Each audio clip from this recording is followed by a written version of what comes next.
వెనక చిరంజీవి గారు ఉన్నారు, మధ్యలో నేను ఉన్నాను. ఇది ఒక మాటతోనో చేసిన కొన్ని పాటలతోనో చెప్పుకునేది కాదు. అండ్ సార్, మీరు నన్ను ఎందుకు నమ్ముతారో తెలియదు, నన్ను ఎందుకు నమ్మి ఇక్కడ దాకా తీసుకొస్తారో తెలియదు, నన్ను ఎందుకు భుజాల మీద ఎత్తుకుంటారో తెలియదు.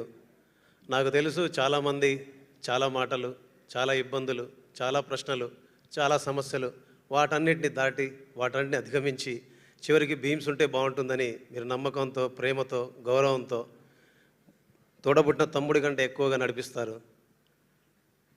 ఈ క్షణం ఇక్కడి నుంచి నాకు అనిపిస్తుంది, మీ తల్లిదండ్రులకు నా పాదాభివందనం. ఈ క్షణం ఇదే వేదిక నుంచి అనిపిస్తుంది, మీకు కూడా నా పాదాభివందనం.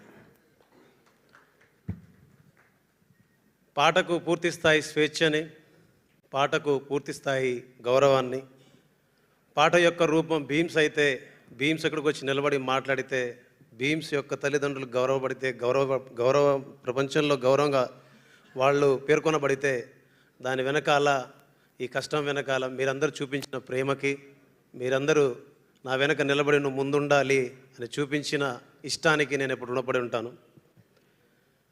ఇక నుంచి నేను ఇంకా చాలా మాట్లాడేది ఉంది, బట్ ఒక మాట చెప్తాను.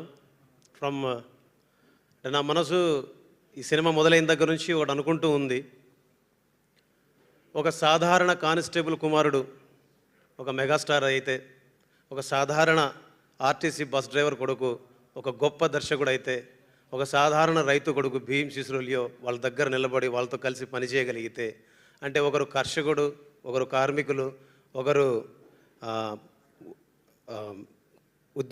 గవర్నమెంట్ ఉద్యోగం చేసే వ్యక్తి, సో ఒక రక్షకుడు, రైట్ వర్డ్, ఒకరు రక్షకులు, ఒకరు కర్షకులు, ఒకరు కార్మికులు, ఇలాగా ఇది నాకు అనిపిస్తుంది, ఇదొక త్రివేణి సంగమం జరిగిందేమో ఇక్కడ అని అనిపించింది నాకు.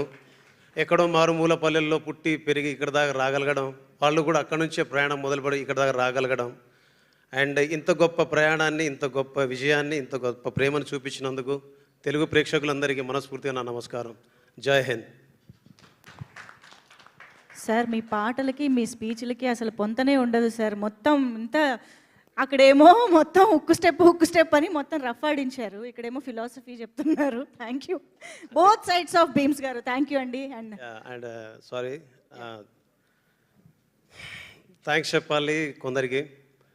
మిథున్ సార్, మా కీబోర్డ్ ప్లేయర్ మిథున్ గారికి, అండ్ మా వైద్య గారికి, మా అగస్త్య గారికి, మా హెల్విన్కి, మా రైటర్ శాస్త్రి గారికి, శ్యామన్నకి, భాస్కర్ భట్ల గారికి, ప్రతి ఒక్కరికి, మెయిన్లీ చివరిగా ఎప్పుడు చెప్పాలన్నా ధైర్యంగా చెప్తాను, ఎప్పుడు చెప్పాలన్నా గర్వంగా చెప్తాను, మా మాల్యా ఇక్కడ దా.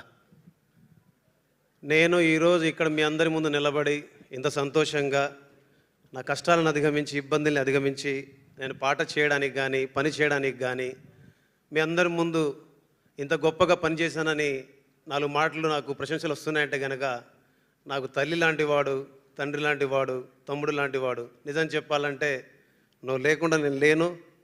మీ సార్ చిరంజీవి సినిమా చేశాడని నువ్వు ఎంత సంతోషపడ్డావు నేను చూశాను. నేను చేయలేదురా, మనందరం కలిసి చేశాం. తెలుగు రాష్ట్రాల్లో ఉన్న 10 కోట్ల మంది కలిస్తే బీమ్స్ 10 కోట్ల మంది కలిసి పనిచేశారు ఆయనకి. Thank you so much. Love you Malya. Thank you అండి, thank you very much. So yes, మరి ఇప్పుడు ఆలస్యం చేయకుండా మన శంకర వరప్రసాద్ గారు సినిమాని ఇంత లావిష్గా, ఇంత అద్భుతంగా, ఇంత కంప్లీట్ ఎంటర్టైనర్గా తీర్చిదిద్ది మన ముందుకు తీసుకురావడంలో కాంట్రిబ్యూట్ చేసిన మన ఇంపార్టెంట్ టెక్నీషియన్స్ ఇక్కడ ఉన్నారు. వారందరికీ కూడా ఇప్పుడు వేదికపైకి వెల్కమ్